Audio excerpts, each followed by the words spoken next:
Okay, folks, we'll get started. Just a little bit of a little conversation first here, and then, like I say, in about 5 minutes, a few more people may be coming in from over at General Fitness, and then I'll go into the regular presentation. But just to give me a better sense of how people are doing, I'd like to get some feedback from you about how things have been going.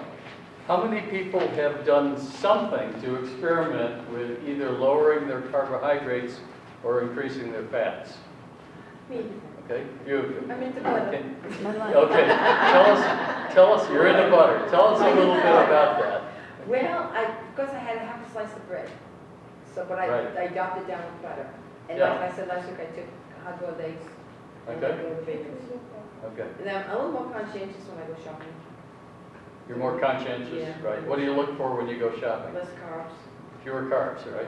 Remember how you go to the store and you're always looking at the fat label? Yeah. Okay, ignore that. Walter Willett from the Harvard School of Public Health, okay, this is no chump guy, okay, he's like Mr. Nutrition USA, okay, said 5 years ago they should take fat off of the nutrition label. He says it's a huge distraction. It doesn't tell you anything about what's going to happen when you eat that food, okay? So ignore the fat, but look at the carbs. What are you finding on the carbs? When you look at nutrition panel, this, okay? And then you take something, this is one of America's favorite foods, mac and cheese, okay? And what's great about these, anybody ever, I used to eat these, okay? Yeah. They're quick, just add water, nothing else, you don't have to put milk in it, etc., okay?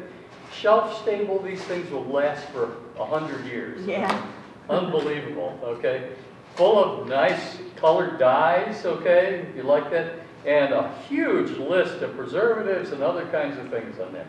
What could be better, okay? Unfortunately, what makes it so good and popular is the fact that it's just very inexpensive. 3 for $1, okay? And what low-income person, what mom on a budget, what guy going in going, I want to get something that I like and I'm going to get a lot of it, okay? So this stuff is a huge seller. Something like 7 million of these sold every week in America. It's just unbelievable, okay? However, you want to guess the fat content, by the way, total fat, 3 grams. How's that sound?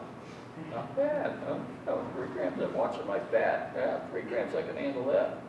Okay, and then we get down sodium, 470, not really great. Total carb, want to guess? 25, 35. 23. Not quite, 41. Okay, there's twice as much carbohydrate in one serving, not the whole thing, there's 2 servings in there. One serving of this than I eat in an entire day, okay? Twice as much, all right? And we all know that one serving means, for me, I just eat the whole thing, right? So you eat 2 servings. So now you've got 82 grams of carbohydrates. And just from experience, those are 4 Weight Watcher points. Which, You're allowed 20-something a day if you're a woman, usually between 20 and 25. right. So this is a big chunk of that. Well, I mean, for Not a that lunch, big. it's 4. Okay, So it's not one. But when you think about it, carb count in right. how much it's Weight gonna Watchers Yeah. doesn't ever tell you what their formula is. Nope. They just assign points. And some of it's low carb and some of it isn't, so. Isn't those changing too? Yep. I'm sorry? They're always changing this. Yeah, they do. And now with Oprah on board, who knows what they're gonna do? Okay. All of the weight loss programs, Weight Watchers is one of the better ones, okay? They're more successful. But a lot of that has to do with consistency and social support. The fact that, you're there every week weighing in and you've got a group of people, things of that sort. And I'll tell you, what's the old story? Any diet works if you follow it, and they all fail when you stop. Okay. To an extent, that's true. But what we're trying to do in this course is to get people away from the idea of a diet. That is to say, a restriction of foods for a set period of time. Because that always implies what? You're on a diet and then you're off the diet. This is about changing how you understand the food that you eat, okay? So your choices for the rest of your life are based on a different set of assumptions than we've grown up with and learned about, okay? And once you change those assumptions, you're not on a diet anymore, okay? I shock people sometimes when I tell them, I haven't had a piece of cake, a cookie, a piece of pie, ice cream, any of that stuff for 7 years. Yeah, exactly. 7 years. How can you be alive? Okay. However, okay, I don't miss it at all. Why? Because I look at that stuff and I go, that is not good to eat. That is toxic for me. That makes me sick. Okay? Which is exactly what it does. All right? Now, you know, we're going to get into grains a little bit this morning, but once you change your understanding of food, you start to see your food environment very differently. Okay? And you start understanding that some things are good nutrient for you. They're good to eat and they taste good and they're delicious, and as long as you have them available, there's no problem, okay? I'm full all the time. I don't starve myself. My weight's been stable for those 7 years. I don't have to think about how much I eat. I just eat. When I'm full, I stop or eat an amount that I know in 20 minutes after I finish eating, I'm going to be full. You know about the Japanese method, you know? Eat until you're 80% full, okay? Because it takes 20 minutes for your blood glucose to catch up to what you've eaten. So if you stay at the table and keep eating until you get that sensation, you've been there too long, okay? So you need to know when it's time to stop so that 20 minutes later you will feel full, all right? And I'll answer the question right now. Is it possible to overeat on a low-carb diet? Absolutely, okay? There's, you know, however, over time, your body will adjust, and there's some very interesting research. Remember I told you last week about Dave Ludwig up at Children's Hospital, who just had a terrific article in response to somebody who said, you know, you're wrong about all this stuff. And what he points to is research that shows that when research subjects were placed in a situation where they were made to overeat, okay, force-fed, okay, huge amounts, 4,000 or 5,000 calorie meals, and they had to consume it all, okay, guess what happened? They did put on weight, but what happened over time? They went back to their original weight because their bodies didn't like being overweight, okay? That all of us have a set point, okay? And what we have to do is eat to that set point. And once we stop eating the kinds of things that tend to make us over hungry, and that's carbohydrates, then we get to a set point and we don't have to think about how much we're eating. Our bodies will tell us, you're full, that's enough, don't worry about it. We were talking earlier about bulletproof coffee. Okay, one of the things I always find with low-carb diet people is that they end up cutting carbs. That's kind of easy. You know what, a piece of bread, cake, cookies, all that stuff. So you drop those. But then they don't increase fats. Okay? Well, you're out of balance at that point. You've got to increase your nutrient and calorie count in order to not go hungry.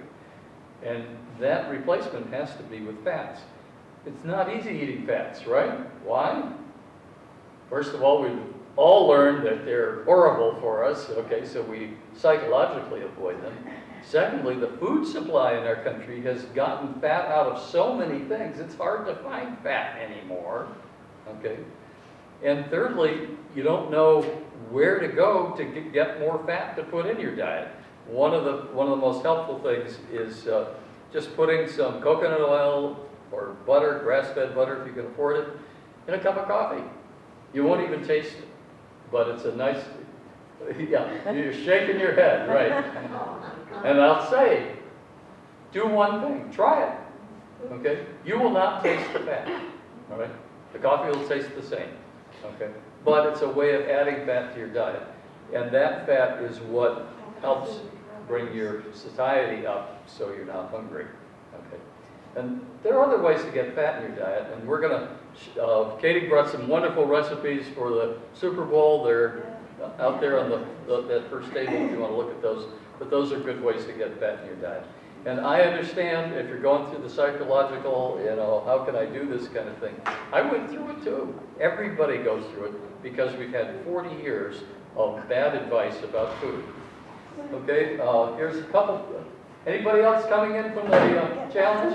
Sure. Okay, well, come on in and join us, and we'll get started. I want to get you out of here by 11 again this morning. How many carbs should we have a day? How many carbs? Everybody's different. I work at 20 a day. Some people do fine at 40 or 50 a day. Other people can go down to under 100 and lose weight and do fine. It all depends. We're all built differently. Probably 20 years ago, I could have eaten 40 or 50 grams of carbs a day and done fine. But as you age, you tend to, carbohydrates tend to stimulate insulin more as you get older. And I have a genetic inheritance. My mother and my grandmother were both diabetic. Okay, my sister is pre-diabetic right now. So I know that my system does not handle carbohydrates well at this stage of my life. I also know that if I simply take out foods that stimulate insulin, I do fine. My A1C, if you're familiar with that, was 6.3. That's almost diabetes. And of course, my doctor never said, you need to do something about this because it came back to normal. Well, it's not normal. If it's over 5.7, you're on your way to diabetes, okay? And you need to get that. A1C, by the way, you can get a test kit in the drugstore. It's $20. You get 2 kits. It has a little finger stick thing. It's not hard to work with. A little blood on there. Wait for about 10 minutes, shake it up, and then you get an accurate report. I took it over to Dr. Isle, who I see, endocrinologist over here. I said, what do you think about these home test kits? He said, that's the same one we use. So they're fine, okay. But now my A1C is down to 5.3. You want it below 5.5, 5.3 or lower is even better, okay. But that's not from medication. That's from simply taking out the kinds of foods in my diet that cause insulin to store fat, okay. And yes, I did lose some weight at the beginning, but that's not my concern now. I'm BMI of 26. I'm at the BMI that the fewest percentage of people die at. Okay, actually, people who are a little overweight die less than people who are quote normal BMIs or overweight. So weight all by itself is not necessarily the issue. The issue is what's going on metabolically, what's going on in terms of your blood pressure, mine's superb, your cholesterol, mine's superb, and blood sugar, mine's superb. Okay, if you get those 3 under control, then you do not have metabolic syndrome, which is the disease that is affecting 60% of America and sending people to the hospital because over time, they just get sicker and sicker and sicker, okay? So if you're doing this to lose weight, that's fine, but remember, it's even more important to change your diet so that you're eating healthy foods, good nutrition, without causing metabolic disorders. Okay, I think we got everybody here, probably, okay. Let me go through about 10 minutes on grains, and then Katie's going to come up and we're going to get some discussion going about how to get fewer grains in your diet and more fat in your diet, okay? And just very quickly, who hasn't been here the last couple of weeks? 2 people, okay. Pay attention here. I'm going to go through this quickly for you. I'm not a physician, I'm a psychologist. And if you are under medical care, you need to go to your doctor, okay? We've been told fat's bad, right? You've heard that, okay? Have you been avoiding fat all your life? I have. Okay, I mean, and especially to lose weight, it's low-fat diets, low-fat diets. And you still see that in the How do you dietary guidelines. associate that with the high cholesterol Right. and Well, heart conditions? for 30 years, we've been told that if you eat cholesterol, you'll get cholesterol in your bloodstream. That's absolutely wrong. And we knew that 30 years ago. And finally, the USDA, in their guidelines, this version that just came out a few weeks ago, finally said what the research has been saying for 30 years. Cholesterol is not a problem. It's not a nutrient of concern. What that means is the cholesterol you eat does not translate into cholesterol in your bloodstream. Cholesterol in your bloodstream, that you need to worry about, actually comes from refined grains and sugars, not from dietary fat. Okay, and I can talk to you more about that. The papers about that. Okay, that's an important thing. And I know people who have had concerns about heart disease have said, "I've got to keep my fats low. I've got to cut my cholesterol." Wrong. Okay, simply wrong. And all kinds of things I could say about that, but I'm going to move on. So we've tried to replace fats, and because you're not going to throw a hunk of meat in with your or wheat germ in with your yogurt. You know, it's loaded with sugar. There's more sugar in one of these little yogurts than there is in a Snickers bar. Come on, it's ridiculous. We've been told fats are bad, but what we didn't know is that carbs are what causes body fat. The fats that we don't convert to fat nearly as easily as the sugars and refined grains that we eat that do, and that's where our fats come from. Fats there's a whole book about fats, there's like 43 different kinds of fats. But just to simplify it, man-made fats, trans fats, Crisco, hydrogenated oils.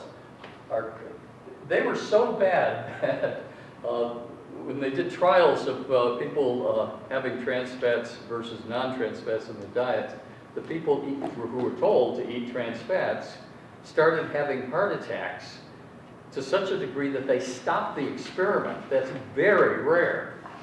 People were dying right and left, and they said, "We can't go on." You know, so it was very clear that trans fats are poisonous. They're toxins. That will give you a heart disease. Okay, if you want heart disease, eat trans fats. All right. Vegetable oils. You hear a lot about that. We'll talk. Going to do another presentation next week more about vegetable oils, but. Saturated fats are what we've heard the most about. Okay, those are in meats and things like coconut oil and things of that sort. And we've been told for years that they're bad for us. In fact, the research does not bear that out. Some people would say that they're actually better for you, and I can talk about that, but at least they're neutral. They're not going to do you any harm. Okay, polyunsaturated fats have been shown to reduce heart disease risk, and that's what you've been told. But that's usually when you're substituting polyunsaturated fats for some of these other fats. Monosaturated fats like olive oil, you've heard of the Mediterranean diet, okay? There are excellent studies on that, reducing heart disease. That's a diet full of fat that's good for your heart, okay? And then omega-3s, which, again, we've been told eat plenty of fish, especially the oily fish like mackerel and salmon and things of that sort, at least once a week, twice a week is better. Because those omega-3s that are also in flaxseed are good for your heart. Okay, that's an oil that's clearly shown to have benefits in terms of reducing heart disease. Okay, so that's your fat range. Fats don't stimulate insulin. Insulin is what takes the carbohydrates in your system and turns them into body fat. And it's those excess carbs that lead to weight gain. We turn the food pyramid upside down, so we're looking at meats and vegetables at the bottom, and then grains and pastas at the top. Okay, this is new, all right, if you haven't been here before. And pandas only eat bamboo, only bamboo. They will die if they do not have bamboo, okay? It's a very selective diet, okay? So they're not omnivores, okay?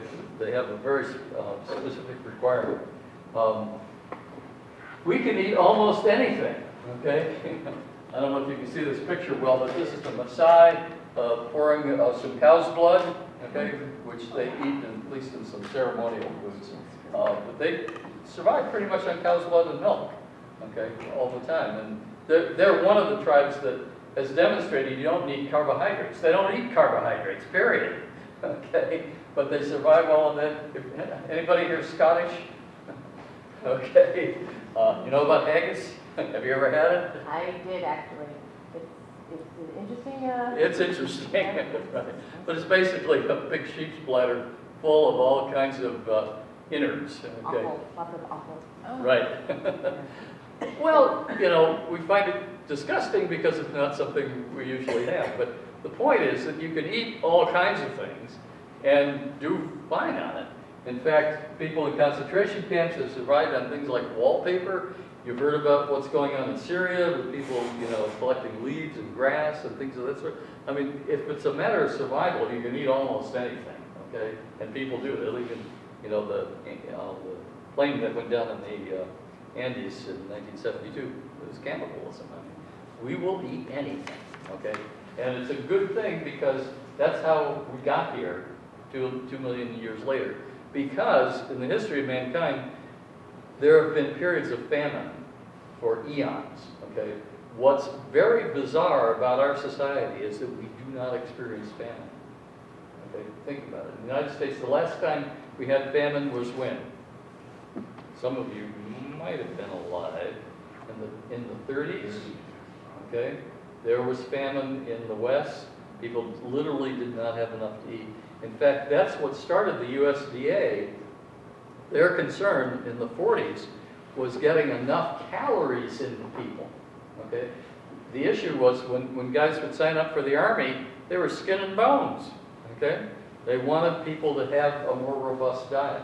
So a lot of the subsidies that went to grains were there to subsidize farmers so that they would grow inexpensive grains and we could manufacture lots of bread, other kinds of things, and make sure that everybody had enough to eat.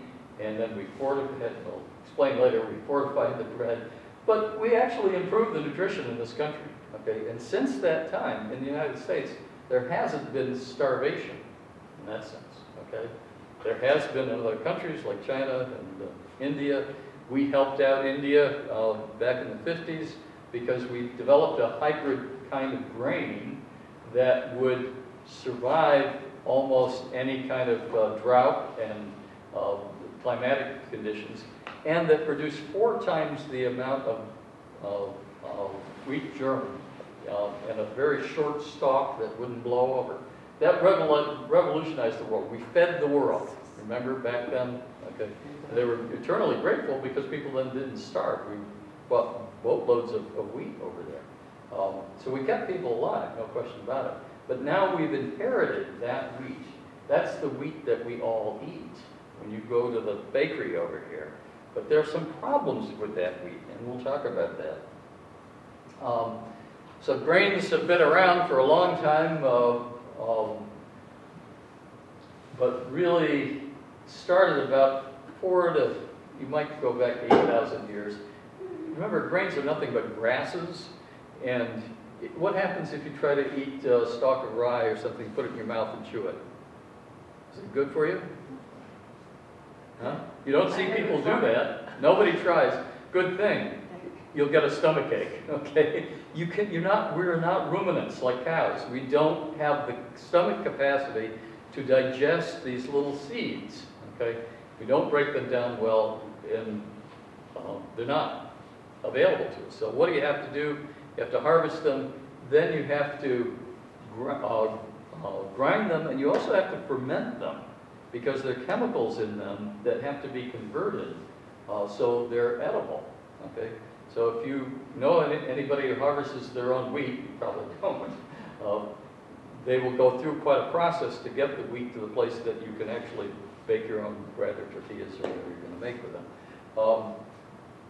They're a food group then that we didn't eat for 98% of our existence, but now they're the basis of our food supply.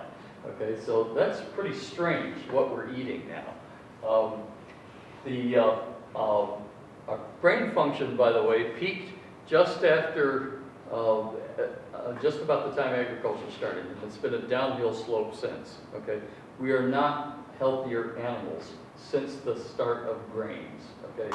We've been getting sicker and sicker over time. And we've kind of accelerated that in the last 50 years because of some things we've been doing with grain. But I don't know if anybody ever read Verrazano's account?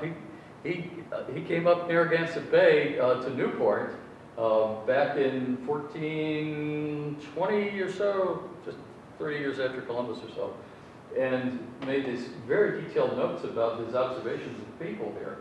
And the people who had been living here for 8,000 to 12,000 years looked at him, tall, ruddy, robust, healthy, great teeth, wonderful, strong. Okay, what does his crew look like? Little runty guys with no teeth and they were big bellies and drinking all the beer and stuff like that. And they were sickly and probably half of them had diabetes, et cetera, et cetera. So he looks at his people and he looks at the people here and it's like, hey, there's something wrong with what we're doing. Okay, well there was, and that's mainly because we were a grain-based society, okay? And though you could stay alive long enough to have children, which meant you could propagate, on the other hand, you ended up with people who did not live a healthy life. So we get, once agriculture started, we've been on a downhill slope. You've all heard of the difference between whole and refined grains, right? You're all told, how much are we supposed to eat of whole grains? At least what? Half of our grains should be whole grains. Where do you get whole grains? You go to the store and say, show me the whole grain aisle. Cereal. Cereals? Oh, lots of ads for cereals, whole grain. Okay, of course you find out that that's like the third ingredient. It's like a teaspoon of whole grain. The rest of it's just regular refined grain. Where else? Bread, right. 100% whole wheat bread. Okay, and you think, well, that's got to be good for me, right? Well, in theory it is, in that the whole grain includes all the parts of the grain. This is a wheat grain, okay? You have the bran, which is the outer layer, which has B vitamins. You need B vitamins, okay? You get B vitamins from meat as well, but you can get B vitamins from grain if you get the bran. And then the germ, which is a very nutrient-rich core. It's like the egg yolk, if you will, in an egg. Vitamin E, you get a lot of that from there, and B vitamins and healthy fats. There's fat in here, okay? What's this? The endosperm. That's nothing but what? Starch, okay? It's complex carbohydrates ready to convert to what? As soon as you eat it, sugar, okay? So you might want to think about that as just another form of sugar, okay? If you start to see your food differently, you say, that stuff's just sugar, okay? It's easy for us to think that sugar's not good for us, right? Nobody would run around saying, you need to at least eat 6 to 4 pints of sugar every day, right? Otherwise you'll get sick. No, everybody thinks that sugar's bad, except the Coca-Cola companies, okay? But when we realize that the stuff that comes out of grain is the same thing, okay? As soon as it gets into our stomach, our body's already converting it to sugar and breaking it down. So it's just more sugar. Well, guess what we did when we refined our grains? We found, instead of going through the stone grinding process and all the preparation that you have to do in terms of fermentation to get to a bakeable product, okay, you could just put it through big steel roller mills. And that's what we did.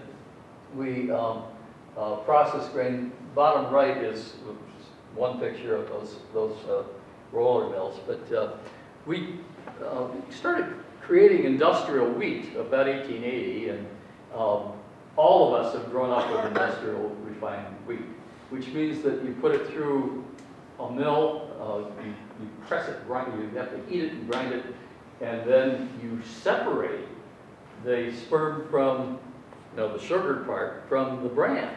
And in particular, you want to get the fat out of it. What's wrong with fat in flour? Anybody ever had whole grain flour and kept it for a while without refrigeration? Go back. It goes bad. Why does it go bad? Because of the fat in there, okay? Oxidized. It oxidizes, absolutely. And bacteria, you know, Michael Pollan is fond of saying, you want to eat food that bacteria like, things that spoil quickly, okay? Why? Because the same reason the bacteria are going for the food is the same reason you should go for the food, because that's got the good stuff in it, okay? So you want to look for food that spoils. Well, if you're in a Conestoga wagon going to the west, are you going to take flour that's going to spoil? Of course not. If you're in a ship, are you going to take flour that's going to spoil? Of course not. You're going to take refined grains, okay, which last forever, okay? You can keep flour, refined flours for years, okay? Doesn't go bad. Of course, we've taken all the nutrient value out of it, so we had to put something back in. So we have enriched flour now, so we chemically try to put back in some of the things that we've taken out in the milling process. Does that leave us with a better product? I don't think so, okay?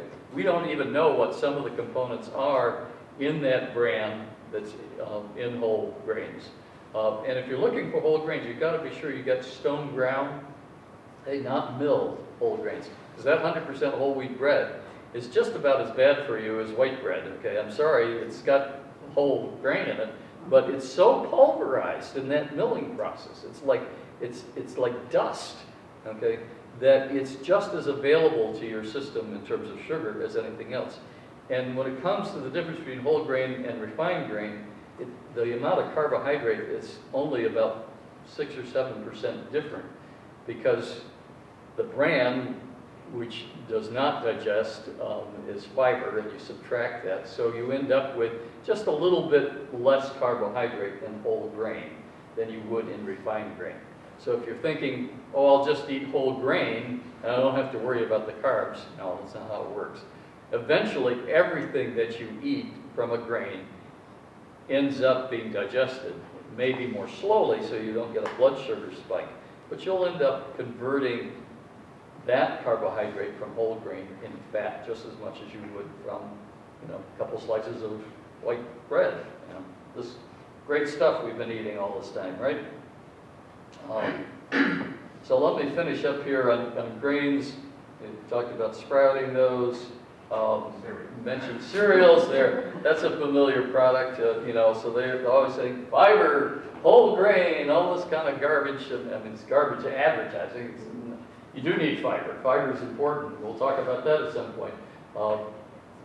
And if you're going to eat grain, whole grain is the way to go, but it's not the kind of whole grain you're going to find in these cereals, believe me. Okay, these are not health products. No matter what, what's the story? If it says it's healthy, don't buy it. Okay. And a number of physicians have been writing about this. Anybody heard of Dan Perlmutter? He's written about grain brain. He's been on Dr. Oz and a bunch of other shows and stuff like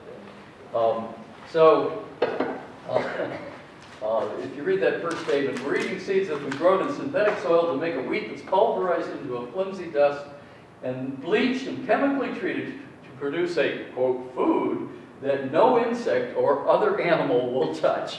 Put a bowl of flour out and see what your dog will do with it. It'll still be there next week. That's not food. They know enough. Okay. And then the other thing I think of when I go into stores and I see all these bags of chips and everything, think about, in your mind, what did that look like before it got into the bag? And that bag of chips is a little mound of pulverized grain, often corn, okay, maybe some other grains in there, and then a little pile of sugar, and a little pile of salt, a little pile of food coloring, and a little pile of flavoring. That's what you're eating. And if you separated those components out and put them on the table, would you touch them? I wouldn't. They're totally unappetizing, okay? But the combination then with some corn oil, now we've got something you can't stop eating, right? Isn't that interesting? Is it healthy for you to make your own potato chips? like, I don't know, You can fry a potato, and, you know, I do it in coconut oil, and, we know that potatoes have very high carb content, so that's always it. But there are other things that you can fry as well, and we're going to talk about those, okay? And we'll talk about frying at some point. So let me just finish up here. Dr. Perlmutter and Grain Brain, this is all on the handout there, so I don't have to read all this to you. We're eating this garbage grain, and Mark Hyman, who writes in the New York Times, and I was back and forth with him by email, and he's talking about how his blood sugar spikes. We're dealing with heart disease, cancer, dementia, and more. Okay, this isn't just about weight loss. This is about getting your bodies right so you're not producing the diseases that have been rampant for the last 100 years since we started manufacturing our food this way.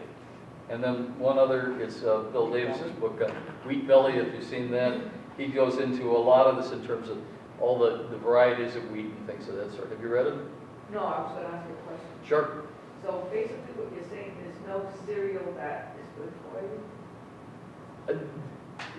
Like a lot of things, there's a range of stuff. Kashi might be a better cereal if you had to eat cereal, okay? You want to look for stuff that's 100% whole grain. But again, they're made with pulverized whole grain, so that's not particularly good. I haven't had cereal in 7 years. I don't ever expect to eat it again. I mean, it's not a food designed for human beings, is the best way to put it, okay? It was only William Kellogg who back in 1910 or so, he was a sworn vegetarian and wanted everybody read about Kellogg. I mean, he had this whole thing about eating meat made you too sexy and stuff, and so you need to dampen that down. So you got everybody to eat cereal, and we've been eating. It took a long time to get people to eat cereal. When my dad was a kid out in the West, the only cereal you had anywhere was in the barn that you fed your horses, okay? People didn't eat that stuff. You grab a handful or something like that. It wasn't made for people. It was Kellogg who got people to eat it. Well, horses and cows eat differently than people, okay? And now we're getting sick because we're trying to eat like that. So would Okay. you suggest to change for the kids to eat? Suggest for kids to eat the same thing that I suggested you and I eat, okay? Because I was always told, I used to cook my son bacon and eggs for breakfast for lunch. Sure. And eggs. Wonderful. They said, the doctors were like, Oh, I know, the doctor's the yeah, it's I'm crazy. sorry. So then I started feeding him the cereal, and Yeah. I feel like he's gained more weight by Oh, eating absolutely. cereal, and then As I said last week, cereal and skim milk is a diet to fatten somebody, okay? If you want to gain weight, eat lots of cereal and skim milk, which is exactly what we feed kids in our schools. It is. Right, okay, and I've been fighting that for the last 2 years here to try, and they can't change it. Why? Because the USDA guidelines say you have to do this, that kind of stuff. It's just insane. It really is. So give your kid, if time's an issue, give them a hard-boiled egg and a little salt. You can eat an egg on the run, okay, that way. Certainly, we'll talk a little bit about bacon and things of that sort, but a small amount of that's not going to harm you. It's not the bacon or the fat that's the problem. It's the nitrates. So if you want to get nitrate-free bacon, then you're fine. Canadian bacon has lots of things of that sort. So, but yeah, that's the issue. Katie, tell us what we should be eating. I kind of realized that low carb is pretty much gluten-free as long as you're eating real foods and vegetables and all of that. And so that's where a lot of my substitution recipe research happened. So we talked about using cauliflower as in place of rice, in place of potato. But ways to get fat in, which is very counterintuitive because we're always taking the fat out. So now we want to put it back in. Coconut oil is a great source. We were talking about that sort of on a sidebar over there, where there's two kinds. There's one that actually tastes like coconut, which I actually enjoy. Fried chicken in it gets a little bit of that coconut kind of chicken thing. But the refined one is completely neutral. It's high in saturated fat, which is what you want. It's also a very good source of boric acid, which the only real other source of that is breast milk. And it's something that helps your digestion and helps, with your skin. So it's a great thing to sort of incorporate into your diet. But other oils that are good, things like olive oil, butter, and we talked about bulletproof coffee, and I know and the idea of that sounds maybe really gross, but how do you make butter? You take cream and you whip the daylights out of it, and you get butter, and then you have the buttermilk that's left over. So if you think about adding butter into your coffee, it melts. It's really not that different than putting cream in it. You're just getting the good solid fat into it. Avocado oil is another really great source, and avocado to cook with it, to use it in salad dressings. And if you live in a house like I do with a small kitchen that in the winter is not very ventilated, the smoke point on avocado oil is 500 degrees. That means when I'm searing a steak, my smoke alarm's not going to go off because I had, olive oil in the pan, which is smoking at like 275, 300, and then the kitchen just all of a sudden gets into smoke. And avocado oil may be expensive at places like Stop and Shop. I just got a bottle of it at TJ Maxx for I think $6, and it's a big bottle. So you have to get a little bit creative with where to shop. So Ocean State Job Lot's a great place. TJ Maxx is a great place. We don't have a Christmas tree shop. Always has those kind of things. And another way to get fat, if you're trying to increase fat in your diet, is just an avocado. Avocados have more vitamin C than an orange. They have more potassium than a banana. And when you look at the carbs, oh my God, they're high in carbs. Not really, because the fiber that's in them, they have a lot of fiber that's in them. And it's pure fat. And it's delicious fat. So, if you make a guacamole, I just slice it with a little bit of salt and a little bit of either vinegar or soy sauce and have that as like a salad. And if you go to Trader Joe's, you can get guacamole already prepared, and it's a nice plastic bag. You can take out just the amount that you want, so you don't have to go to all the trouble. And what are some other ways that you guys can think of for fats, to incorporate fats in your diet that might be easier? Think of things your parents might have done or your grandparents might have done. When they went grocery shopping, they were looking for the meats that took the longest to cook, right? Those were the cheapest cuts of meat, the chuck, the pork shoulder, right? Those are all high in fat because you have to cook them so long to get the fat to break down. But then they're like delicious and really unctuous when they cook down. So if you have a crock pot, get a pork shoulder, pop that sucker in there for 6, 8, 12 hours, and then you have pulled pork that you can then do a whole bunch of things with. Even cassava is pretty low carb. Right. When I eat at the hospital, I always get that. Yeah.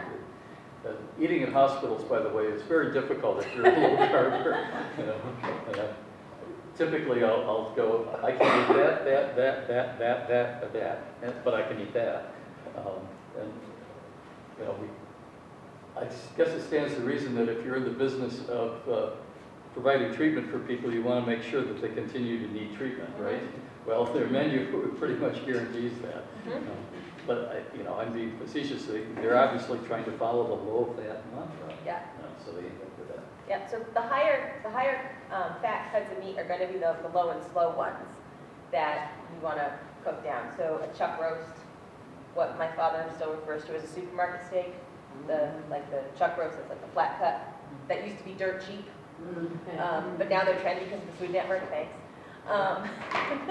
Beef ribs. If you see them, Walmart has them and they have them dirt cheap for a rack of beef ribs that are like Flintstone ribs. And it's, when you get a bone-in ribeye, the best part is that meat that's right against the bone. That's what these things are. And you just pop them in the oven, some salt and pepper, maybe a little bit of seasoning for 2-3 hours at 300, and they're delicious. And they are so filling. 2 or 3 of them, and you're like, oh God, I can't eat anymore. But I could eat a whole rack of ribs if they were loaded with barbecue sauce. Yeah, watch the barbecue sauce. It's full of sugar. Yep. Okay. But you can make low sugar barbecue sauces. notice that a lot of what we're talking about is having to prepare your own food. That's because the food industry has made sure that we're all going to get the wrong foods, all right? There are all kinds of reasons why that's happening. So I hate to say it, but if you're going to get into reducing carbs, you gotta do some cooking. Now, there's some things, like cheeses, you don't have to cook, so you can always have those. Yeah. Tuna salad, Yeah. that's always a good fallback. Makes my cats very happy. Because when I'm running late and I haven't prepared lunch, out comes the can opener and they just swarm.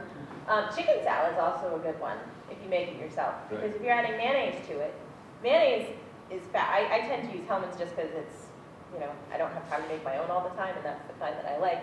But it's just pure fat. And, you know, little celery, some chicken, if you have leftover rotisserie chicken. You know, make chicken salad, keep it all Or you week. can go to Willow Tree if you Yeah. can afford it. Yep, But, yep, so chicken salad is always a good, egg salad, right, ham salad.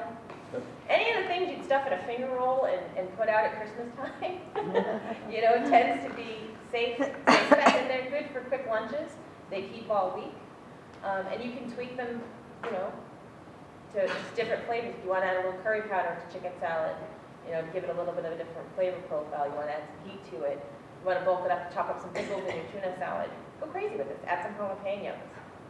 But it's all thinking about, like, I tend to think a week out. What am I going to do for lunches? What am I going to, avocados, you got to buy them like 2 or 3 days ahead of Right. time. Because you go to a store, does anyone know how to tell if an avocado is good? So avocados should have some give to them. You don't want them firm. If they're firm, they're almost inedible. yeah. So you want them to have some give.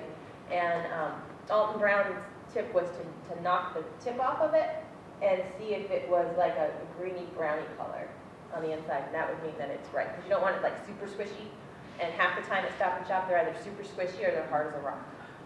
But buy the hard as a rock ones And keep it. and keep them for 4 or 5 days. Yeah. If you want to slow it down, what I do is put them in some in the refrigerator Yep. so they don't ripen as fast. Yeah, And then keep a couple out that will ripen usually in 2-3 days. yeah. And, I mean, you can do a lot with avocado. And right now, they're cheap. In the summer, they tend to be expensive, but now they're like a buck. 99 cents. Yeah, and I've actually just fried them, just pan fried them Yep. in you know, a little bit of coconut oil, and then dip them in like a mayonnaise and mustard mix as a French fry substitute. There's a recipe up there for bacon wrapped avocado fries. And it actually, the Tequila Lime Cantina, they sell avocado fries, and they're delicious, but they're in panko.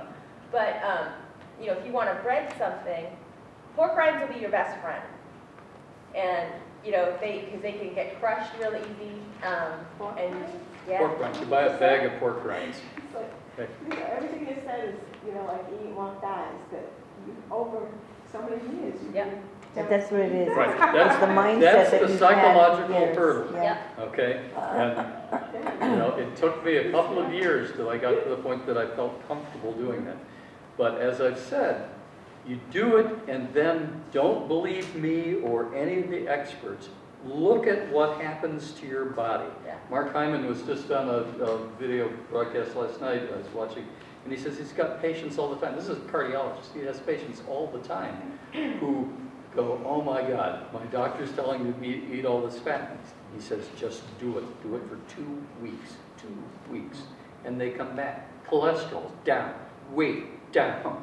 Blood sugar down. You know, it's like, hello? You know, don't believe me, believe your body. When you're eating this way, your body will correct itself. Okay, we'll get back to where it's supposed to be. All right? And, you know, it's like brainwashing. We have literally been brainwashed in this country and throughout the world for 40 years that fat is harmful to us. Nothing could be further from the truth.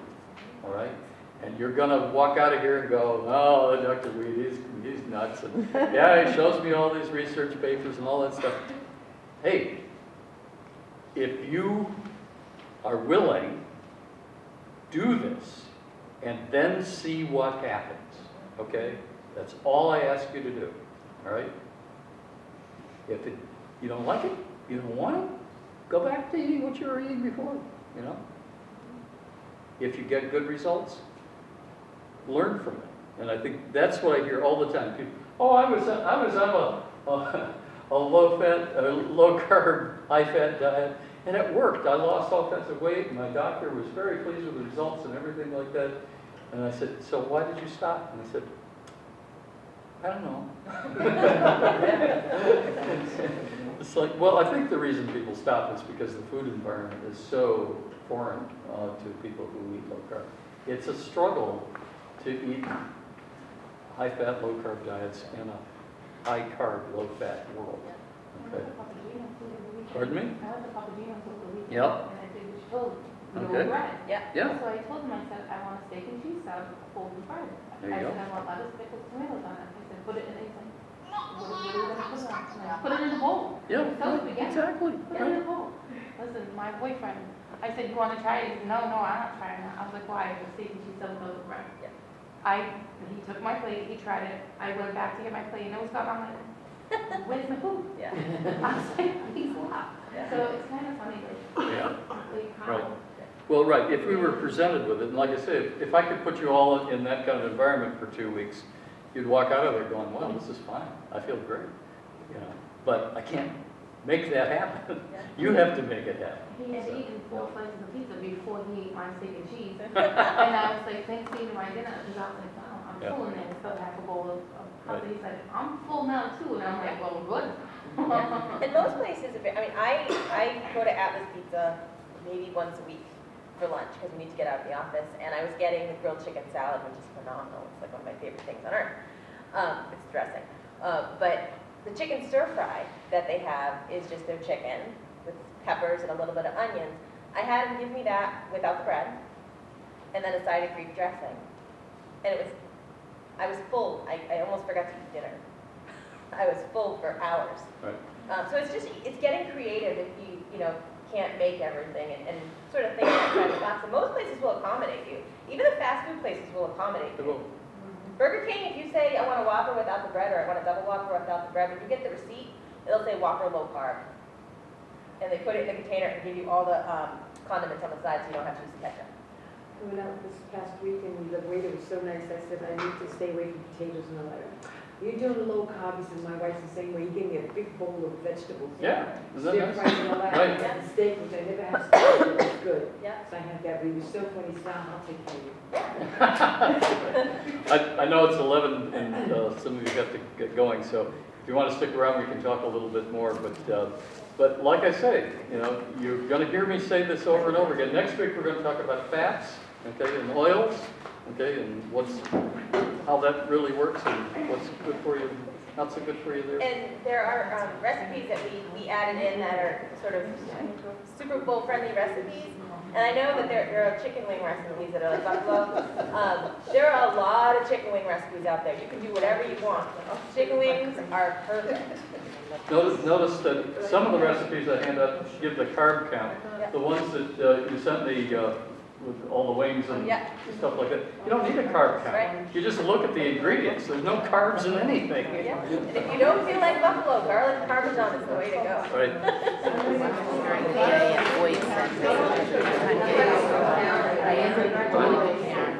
I'm gonna invite Oh, terrific.